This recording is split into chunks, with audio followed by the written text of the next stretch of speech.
Hey, work-lifers, it's Adam. Season 4 is launching this spring.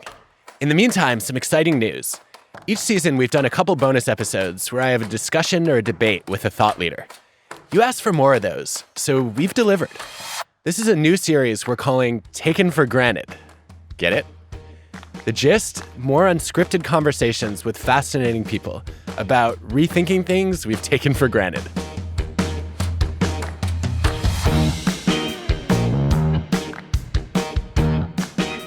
This is Taken for Granted, my podcast with the TED Audio Collective. I'm an organizational psychologist.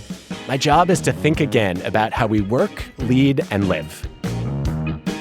I'm delighted that we're starting this series with someone who never fails to challenge how I think about the world, Brené Brown. As a social work professor, Brené has spent 2 decades studying vulnerability, empathy, and shame.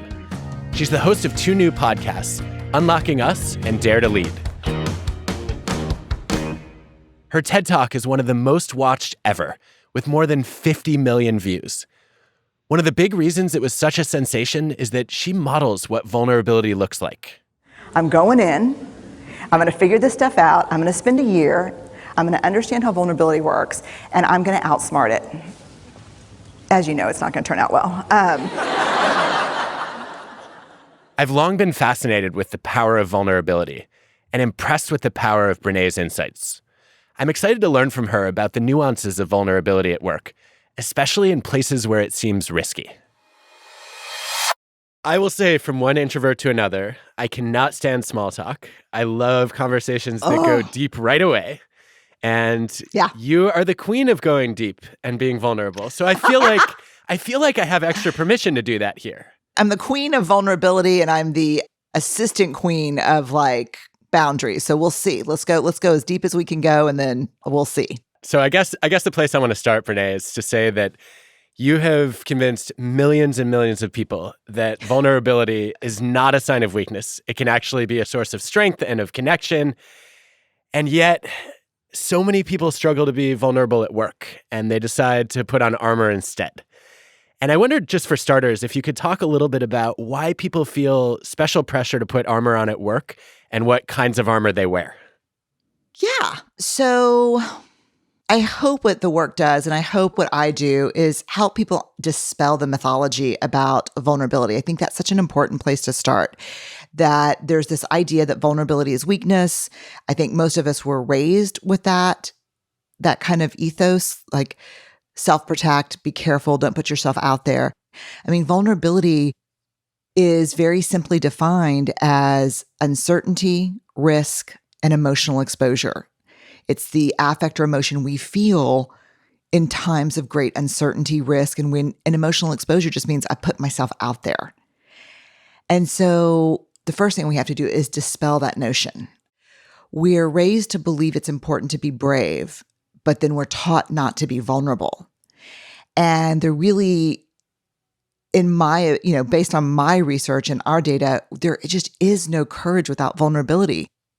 I tell the story of asking a group of soldiers a very simple question: give me an example of courage in your life, or an example of courage that you've observed in someone else that did not require uncertainty, risk, or emotional exposure. And I think I was at Fort Bragg, and there was just absolute silence until one guy stood up and said, 3 tours, ma'am. There is no courage without vulnerability. Then a week later, I'm doing work with Pete Carroll and the Seattle Seahawks. We're talking about vulnerability. I asked the same question to that group of players. Give me an example of courage on the field or off that doesn't require vulnerability. And it was so funny to me because they had to huddle for a minute. And then they kind of came back and said, there is no courage without vulnerability, not on or off the field. If you're not all in, if you're not putting yourself out there, you just can't be brave. And so I think the job is dispelling the mythology about vulnerability as weakness. At work, I think we armor up more because there's less trust, there's less confidence, and I think we slip into kind of who we think we're supposed to be at work. And we armor up using things like cynicism, perfectionism, needing to be the knower and be right versus the learner and get it right. There are a lot of forms of armor that can sometimes be rewarded at work. I think that's so true. I love your observation that people will use expertise or performance as armor at work. And it really struck a chord with me on a very deep level because I don't want to I don't want to get too psychoanalytic here, but I had this defining experience, I guess, in many ways when I was 12, where all of my close friends dropped me because I wasn't cool enough for them. And I never really realized until you started talking about performance as armor that my way of coping with that experience was to try to be exceptionally good at whatever I did, because then people would respect me or look up to me or like me. And so first it was in sports, saying, okay, if I can excel in diving, then I'll have earned a badge or some admiration, and maybe I'll be accepted as opposed to rejected.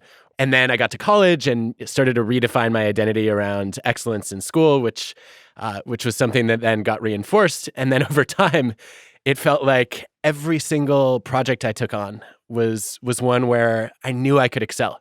And that way I was just fortifying my armor more and more. And I've started to feel like this is a mistake, and I'm missing out on opportunities for learning and for challenging myself and stretching myself. And so I'd love to get your reactions on this idea of, for those of us who are so accustomed to treating excellence or expertise as our armor, how do we let go of that? Well, first of all, I have to say that your story of when you were 12 is real trauma. I mean, that's really, that's trauma. And yes, there are different kinds of trauma and different sizes of the bucket, but when you're 12, it's all about belonging. And I think I have the same story. I was 13, not 12, but I have a very similar story. But I just got really good at like smoking cigarettes and being wild, which was probably not the best thing to pick, but we all have stories like that, and we build our armor around those stories. And no one talks about the big developmental milestone of midlife, which can happen, I think, anywhere between our late 30s and probably mid 50s, which is the armor that we put on to protect us when we were children and had less agency and less control over what was happening. That armor no longer serves us, and it is heavy. And what it actually does is prevent us from being seen and prevent us from growing into areas, because that armor doesn't grow with us. It stays kind of the same size, I think. And so for me, I kind of switched armor, when I moved from being kind of the loud party girl to, okay, this is scary, but I'm going to try to be the smart kid. And that worked, and I was rewarded for it. Then I moved solidly into a life of proving, performing, perfecting, until I actually physically and emotionally couldn't do it anymore. And so I think, again, the big challenge of midlife is the armor that we're carrying, the armor that we're, that's got us locked in, and the weapons that we're carrying that kept us safe at some point. What is okay to let go of because it's no longer serving? And then how do we peel it off, which is the scary part? I do think that as I peeled mine off, and that was work I did with a therapist. And now I'm constantly trying new things that I don't know whether I'm going to be good at or not. And I am failing, on occasion, but now that I've changed the goal to stretching and learning instead of proving and perfecting, it feels so different. Does that make sense? It does. It resonates. And I guess I've gone through a similar shift in saying, look, I want to be the kind of person who takes on projects that matter. Yes. And where I have the potential to contribute something meaningful. And even if I fail, at least I didn't fail to try. That's right. Yes. And let me tell you, Adam, I have taken on a couple of things in the last several years where I have just failed, but I don't regret it. I don't regret it. That's such a great place to be. And part of what I've been wondering as I've been applying your work to my own life and also talking in class about it quite a bit. So just as a little bit of backstory, every year I have students at the undergrad level apply to my class. And one of the questions is, what's your favorite TED Talk? Yours is every year one of the top picks. Yay! I think one of the things that jumped out at me after the first few years was it was mostly women who were naming you as their favorite talk. And I'm wondering, I'm sure some of this, of course, is, men tend to choose male role models, women tend to choose female. But it also seems like vulnerability is easier for women to process and maybe adopt. And it's something men struggle a lot more with. And I wondered if you could talk about what you found in your research there and a little bit of the psychology of why men struggle so much with vulnerability. I have moved from talking about men and women just to talking about folks who are, trying to meet masculine norms and folks trying to meet feminine norms just to be more inclusive. But here's the thing. In terms of masculine norms, the biggest shame trigger is do not be perceived as weak. So just think about that calculus for a second. I'm asking people to be vulnerable. 99% of them are raised to believe that vulnerability is weakness. And they know in their heart that they'll experience shame if they're perceived as weak. And so it becomes a very big ask for people who really value complying with masculine norms. In terms of women and feminine norms, the number one shame trigger is perfection. Do not be perceived as imperfect. Do it all, do it well, never let them see you sweat. So now I'm saying, hey, I want you to be vulnerable about your setbacks and your failures and where you're struggling and your emotions. So really the biggest barrier to vulnerability is shame, the fear of shame, the fear that I'm going to put myself out there and I'm going to find myself experiencing, the definition we use for shame is the incredibly painful experience of believing or feeling that we are unworthy, that we're flawed and unworthy of love and belonging and connection. And so you can see how vulnerability is a really big ask. It's a really big ask. It's so interesting. Your analysis reminds me of the Boston and Vandello work on precarious manhood, which it basically says, look, the problem with most definitions of masculinity or masculine cultures is we have to demonstrate it over and over and over again. And so no matter how many times you've proven your strength, if you show just one, tiny bit of weakness, then all of a sudden you're no longer a man or you're no longer strong. I don't know. Have you been reading any of that work? Well, I found it by asking some folks on my research team, what is an alternative to toxic masculinity? Interesting. As a phrase, because I'm not sure that phrase is helpful. I am so with you. I hate the phrase. It's always bothered me just at a basic level because it seems to imply that masculinity is inherently toxic, as opposed to what you said, which is there's a brand or a flavor of masculinity that can be toxic. And I guess I came to wondering, is that part of the reason why you see so many men motivated to armor up at work? Because they have to keep proving their strength over and over again. This is super interesting. And this is me thinking out loud with you, just spitballing right now. Why is vulnerability so much more difficult to talk about with men in suits in organizations or hoodies and jeans, because I work in Silicon Valley a lot, right? Why is it more difficult to talk about with them than it is with trauma surgeons and firefighters and military and professional athletes?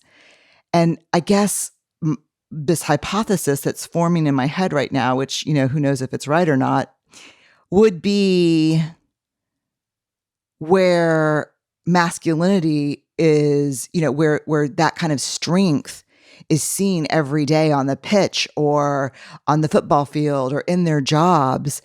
They're not having to prove it so often because it's part of what they do.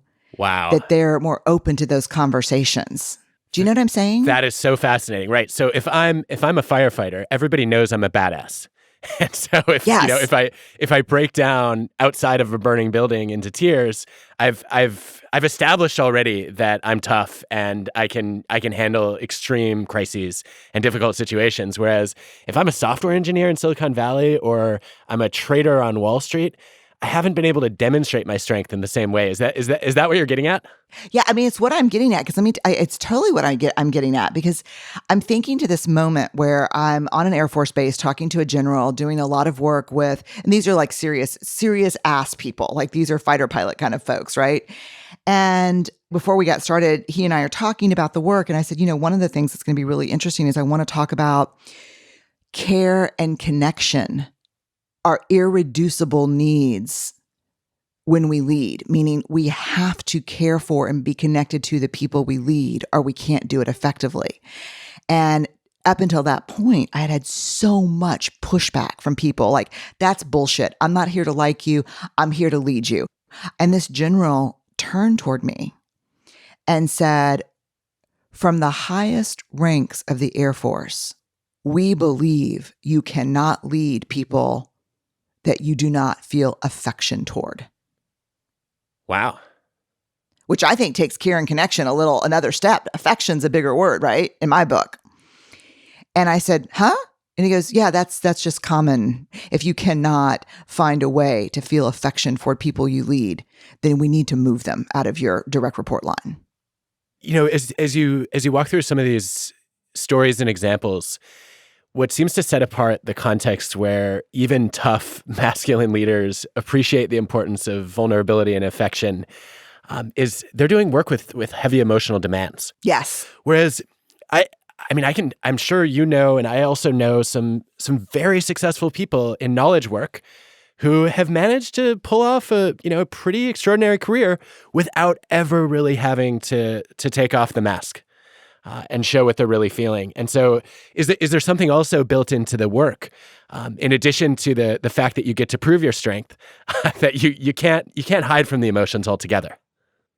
Yeah, and I think the thing that I would ask the great contributions that they made without taking off the mask, how much greater could they have been? What changes could they have made had they had that combination of intellect plus humanity? And, reading Think Again was a catalyst for me re-examining my bad assumption that we're all hungry for brave leadership. Thank you, Brené. I'm honored that you read my book, Think Again, let alone that it struck a chord. It kind of grabbed me by the shoulders and gave me a little shake, like a big shake, actually. I don't think we can make the mistake of assuming that everyone wants brave leadership. Yeah. Because brave leadership puts demands on people to also be courageous, to also be self-aware, to also put more importance on getting things right than being right. I don't think brave leadership for the leader or for the people who are being led is for the faint of heart. So I'm not so sure that everyone wants courageous leadership. And that's a tough thing, don't you think? Yeah, I agree. I think the first thing that jumps to mind is I read some research earlier this week showing that when leaders have employees who are courageous and daring, that sometimes they feel like that gives them a pass. And they say, okay, my people have got this. And so I don't have to demonstrate the same integrity, which of course is the exact opposite of what you would want to see. And it goes to something I've been wondering about that your work has really pushed me to think a lot about, which is, if I'm an employee who believes in the value of courage and vulnerability, but I have a boss or a leader who doesn't get it, how do I manage up? I mean, obviously in an ideal world, I would just leave. But if I don't have that option, is there anything I can do to nudge a leader to take off the armor, to not be so ashamed, to be a little bit more real? So one thing is I never tell people to leave because leave if you can, but I just I think you and I are both careful about that in our work, right? Because the reality is you may have a sick kid and this is your insurance, or this is how, definitely wouldn't tell people to leave in this job market right now. So we try to give people real tools. No, you can't manage up by teaching your boss this work and asking her to take off the armor. I mean, it just doesn't work like that. What I would say is, let's say you're my boss and you're pretty armored. You don't do vulnerability. And we just had a big disappointment setback in our team. And, your style is to just move forward. And so what I might say, instead of saying, look, I think we need to be vulnerable and take the armor off and, really embrace this failure, that's going to get you fired or in trouble. So what I would say to this person, and depending on how they are, is I would say, hey, Adam, I have a question for you. Do you think it could be helpful for us to dig in around what happened as a group? What I'm seeing is I think people are making up different stories about how we ended up in this setback. And I wonder if it'd be helpful if we sat down and just talked through it so we could get on the same page and figure out just as a group what went wrong so we could embed that in our team and not repeat it. So I would just practice the work, not try to influence people to do the work. Does that make sense? It does. It does. And to me, what's so clever about that approach is it takes the leader out of the spotlight a little bit, right? So I'm not attacking or criticizing my boss. I'm actually saying, hey, you know what? A lot of people are I love your phrase, the story I'm making up is, and here you're saying, actually, a lot of people are making up different stories. And so, maybe we need to actually either set the record straight or learn from something from this experience. And so you're almost inviting the leader to be a problem solver as opposed to calling them the problem. That's right. And so it is, we have this list of we call hard conversations rumbles. In fact, I have one scheduled today and it literally says in my calendar, ad sales rumble 4:00. And so what I know, what that means in our organization, our culture is, we're expecting a lot of different opinions. We're expecting a lot of competing priorities. Bring up a point of view, bring a lot of curiosity, be prepared to listen more than you talk, and be prepared for some discomfort because we're going to stay in this until we understand each other better. And so it's just an intention setter for us. We're going to rumble. And so we have these rumble starters and language that we give people who go through our training where if I'm talking to you and we have different takes on, the perks of vulnerability, I'm just practicing my work with you. So I'm saying, I hear you, Adam. That's not my experience of how ops showed up in that meeting. Can you walk me through what you saw that is leading you to this belief? There's just language and tools that we can use. Yeah. And, I have to ask because this term rumbles for me is such a great reframe of these hard conversations that many of us avoid. And there's a part of me that thinks, okay, you're activating a new mindset. We're going into WWE. Let's get ready to rumble, right? And I can't wait. This could be fun. But there's a part of me that also thinks, oh, do you ruminate even more going into them thinking, oh God, I've got to rumble. This is going to be horrible. Does the framing help or hurt? It depends. I think it depends on the culture, right? And it's funny, and this is the age difference maybe, because I think I've probably got a decade on you. And so when I think of rumble, I think of West Side Story. Like I think musicals, And so to me, that's where it came from. It came from this idea of a rumble in West Side Story was part argument, part dance. Because, it was a musical. So in our culture, where my number one job as this kind of CEO of this organization that I lead is to normalize discomfort. We onboard for discomfort. We teach you how to fail and get back up when you are brand new in week one. Like we normalize discomfort because I just can't have people working for me who are only doing what they're already good at doing. That's not effective. Like that's not innovative. So for me, it just means like I will definitely have people who are two levels, apart from me, who, their boss's boss report to me. And they will say to me, hey, Brené, can I rumble with you on this social media strategy? I'm not down with it yet. I don't get it. I'm like, yeah, let's rumble. What do you think?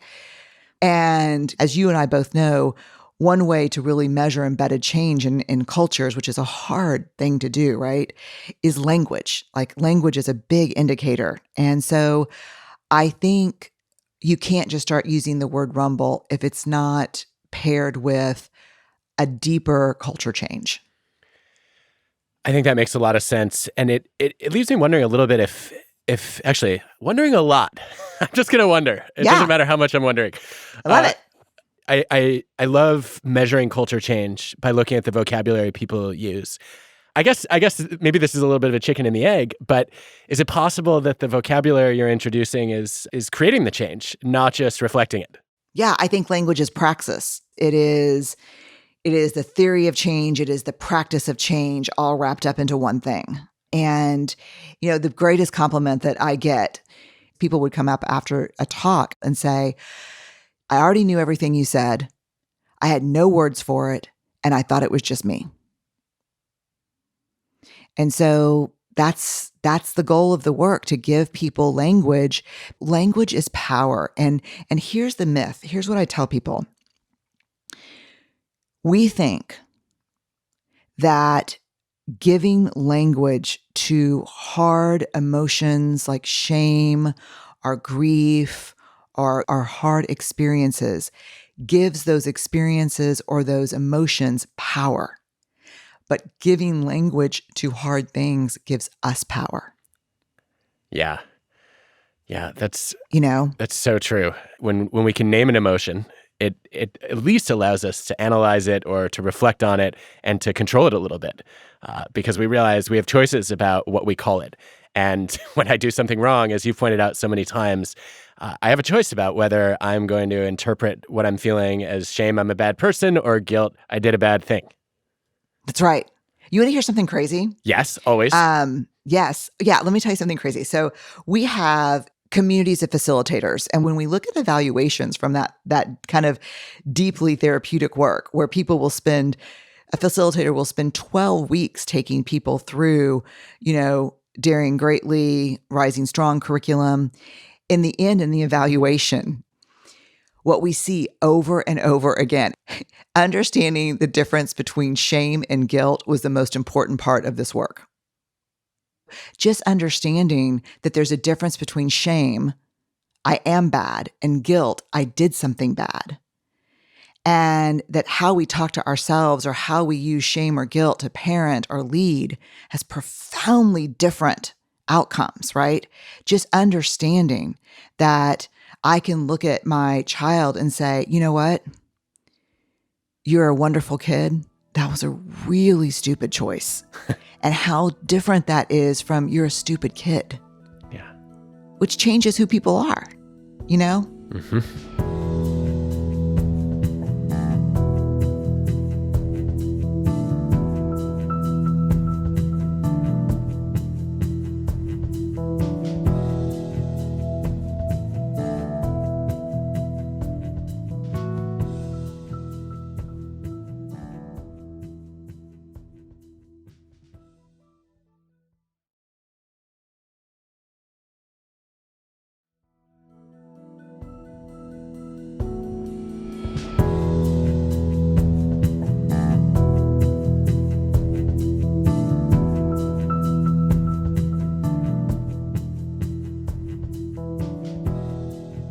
Welcome back to Taken for Granted and my conversation about vulnerability with Brené Brown. One of the fears that a lot of people carry around is people are worried that if they're vulnerable at the wrong time or with the wrong person, especially if they're in a more performance-oriented culture at work, that they might not be seen as competent. I'd love to hear your latest thinking on, especially in a virtual world, how do I figure out what appropriate vulnerability is, and how do I know whether it's safe to be vulnerable? So I would say you'll never succeed in a performative culture if you don't have some of the things that really are vulnerable, like curiosity. If you pretend like you know everything in a performative culture and you're not a learner, that house of cards is going to collapse at some point. So what I think people are asking is, how much is too much to share about my feelings? And that always leads me to this very simple sentence: vulnerability minus boundaries is not vulnerability.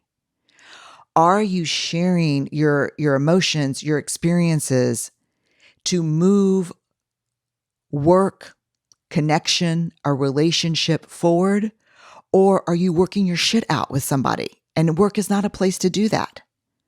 So I'll give you an example that I think is, in fact, when I tell the story a lot when I'm talking, but I think about you sometimes, Adam, when I tell the story because of things that I have read that you've written. Uh-oh.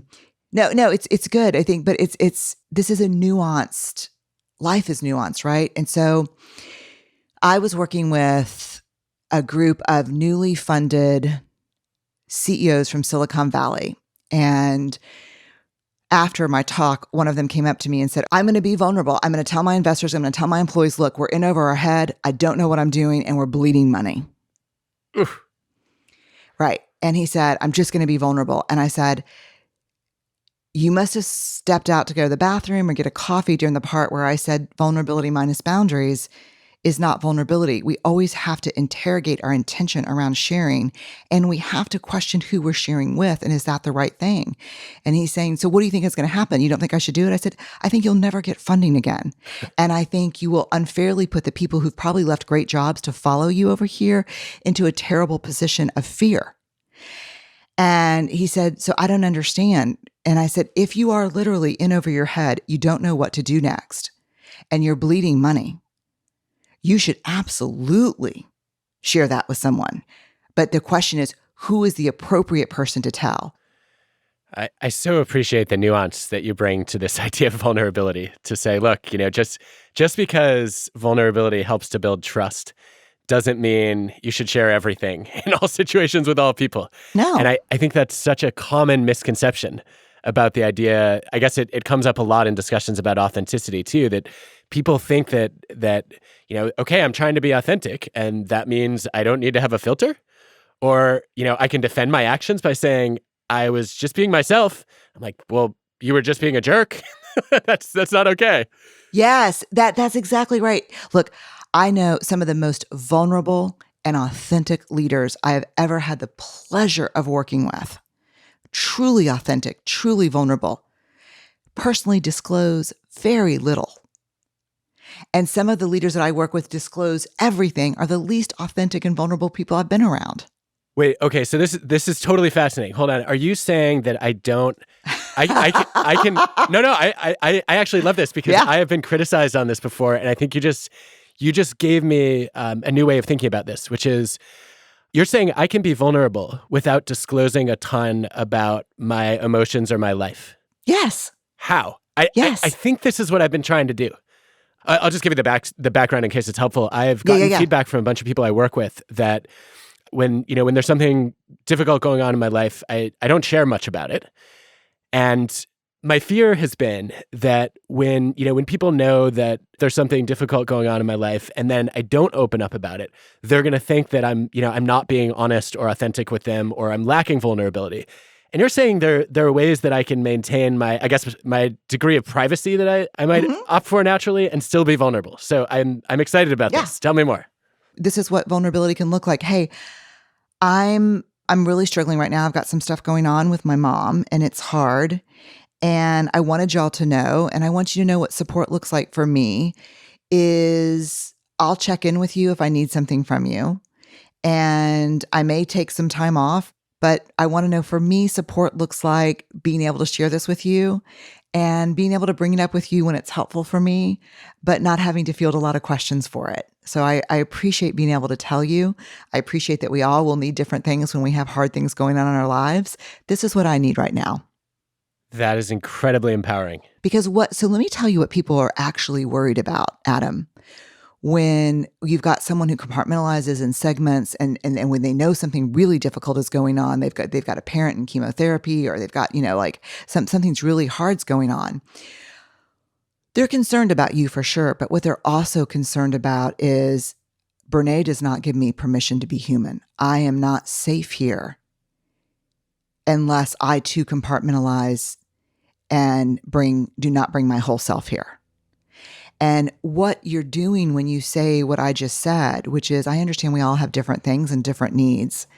And I love being a part of a team that can respect that. I do trust you and want you to know that these hard things are going on. And for me, support looks like this right now. That's awesome. Does that make sense? It does. It's a different interpretation than I had made, which is, when I've the first or second time, I was like, oh, okay, this is somebody who wants, who just expects me to open up more than I do, and we have different preferences. That's okay. And then as it happened a few more times, I felt like, okay, maybe what's going on is people are worried that they're not as close to me as they thought they were, because if they were, I would have shared this. And you're saying, yes, maybe that, but also that they're worried that if they want to share something with me, then I'm not going to be receptive to it because I don't do it in return. If you're my boss and you're the person that really is very private and doesn't like to disclose, and I know something's going on, it creates eggshells for me because you're not being explicit about what you want or don't want. It's just off limits.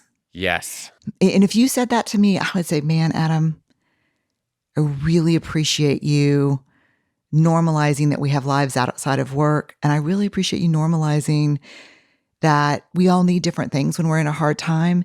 And what I really appreciate is you trusting us enough to share that you're having a hard time and ask for what you need, which is not to talk about it unless you bring it up. That's safety. That's psychological safety. It's such a powerful conversation that I clearly need to have with a bunch of people, which I'm going to add to my list now. But it also makes me think that it might be helpful to clarify to people what closeness means to me, right? Yes. When I think about closeness, it's less about disclosing, my deepest emotions or what's going on in my personal life.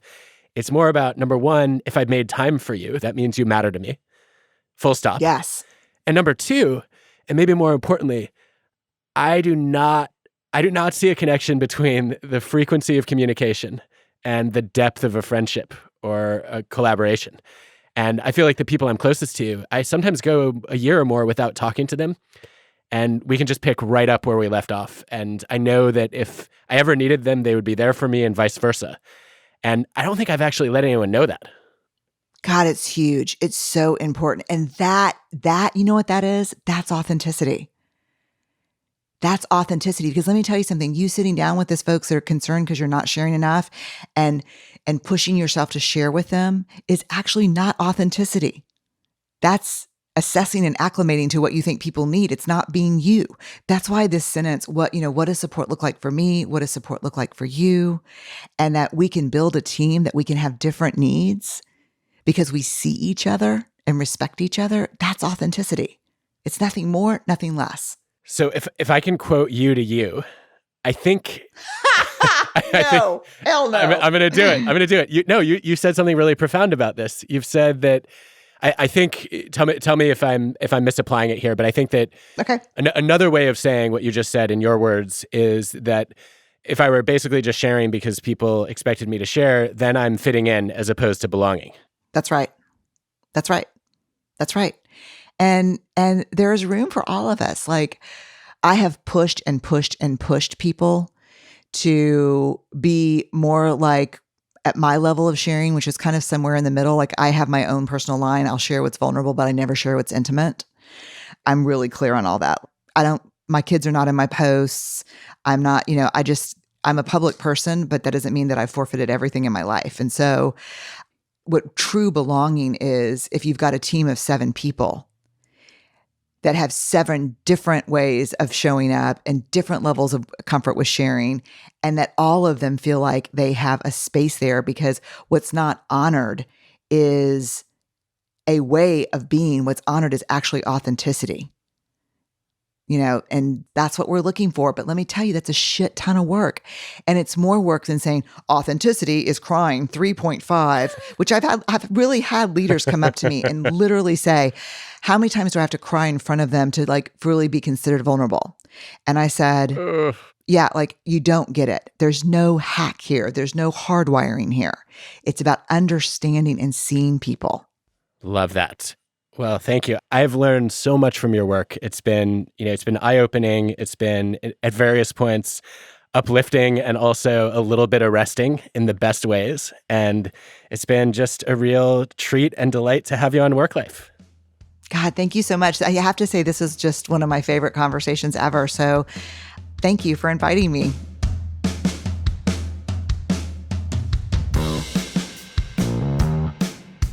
If you're still hungry for more from Brené and me, we just had another conversation for her podcast, Dare to Lead. It's on Spotify. Brené with Adam Grant on the power of knowing what you don't know. Taken for Granted is a member of the TED Audio Collective. The show is hosted by me, Adam Grant, and produced by TED with Transmitter Media. Our team includes Colin Helms, Greta Cohn, Dan O'Donnell, Joanne DeLuna, Grace Rubenstein, Michelle Quint, Banban Cheng, and Anna Phelan. This episode was produced by Constanza Gallardo and Jessica Glazer. Our show is mixed by Rick Kwan. Original music by Hans Del Sue and Allison Leighton Brown.